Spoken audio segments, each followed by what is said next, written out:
He was surprised at his pained look. "You don't see any beauty in them." In fact, his paintings were more than beautiful to her. She loved his sense of form, the way the tears in the silkscreen picked up the rips in the canvas, and the paint splatters continued over the edges of the canvas onto the museum wall. At least no one else had heard her dumbass remark. The last visitor had left the room a few moments earlier. Oh, how could she ever make amends? Seemingly recovering himself, he gestured good-humoredly at the walls. "Show me what you find beautiful. I'm interested to see." On an inspiration, she lifted her blouse up over her face. Sex with Murray. In the beginning, she would lock herself into her bathroom and emerge wearing a hooded white terry-cloth bathrobe, as if she were a prize fighter, her hair stuffed into the hood. She would take the robe off only under the covers. "Is this my flasher from the Whitney? Is this my orange bird of paradise?" "I am actually a very shy person." She held the bedclothes tight around her, although she felt silly, as if she were a child.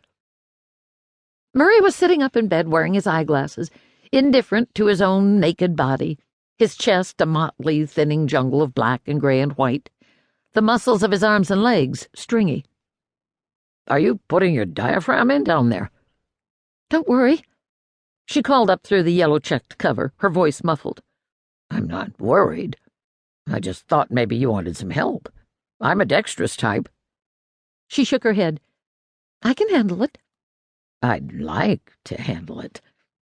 When she didn't answer, he said, "At least let me watch you handle it." "The light's no good down here." "Why don't you take the pill?" he asked, amused at her fidgeting. "It's too new. I don't like messing with my body." "Good for you." He thrust his skinny arms forward in two triumphant fists. Later he told her that he'd wondered if, beneath the covers, she was trying to signal him to keep his middle-aged haunches under wraps. But in her bathrobe, she would often undress him, teasing him by throwing his clothes to the not-so-far corners of her studio apartment. It was a slovenly place. Art posters torn and taped askew on the walls, here and there dirty dishes and half-empty glasses with cigarette butts floating in them. Murray had an impulse to hold his nose. But the apartment had good light, and on the desk and hanging in the bathroom there were a few original paintings that showed talent. By her? She wouldn't tell him. After 2 weeks, when she still had not shown herself, he roared, "Why do you deny a man who lives by his eyes?" Arms and legs wrapped tight around him, she held him prisoner with her under the dark bedclothes. Tears tumbled out of her, and she dried them with the sheets.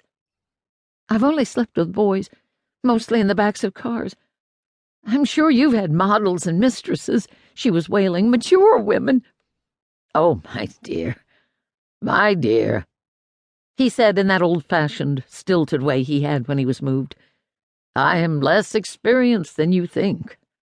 Anyway, you are altogether lovely in my eyes. You need fear comparison with no one." "Not with the Maggia? Not with the Primavera?" She couldn't stop wailing. "But those are works of the imagination, flesh made luminous by inspiration."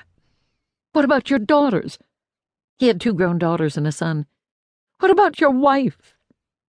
Finally, hot and sweaty but holding him fast, she belted out between sobs, "Your wife when she was young." "Why bring my family into bed with us? Why torture us both?" He tried to lick away her tears, but she pulled her head back. "Who's been worrying you?" He wanted urgently to know. "Art news. They said your nudes dizzied the viewer, blinded him, that they were salvos, starbursts. I'll bet it was your wife when you first knew her." Lita groaned. "I've got fat pads over my thighs." "You exaggerate. You have what you're supposed to have. Your thighs are womanly." "You haven't seen them." "I've felt them." He grabbed the outsides of her thighs, kneaded them, pinched them affectionately. "Those, and these," he gave her full breasts 2 smackaroos of kisses, "are the gracious cushions for my bony self."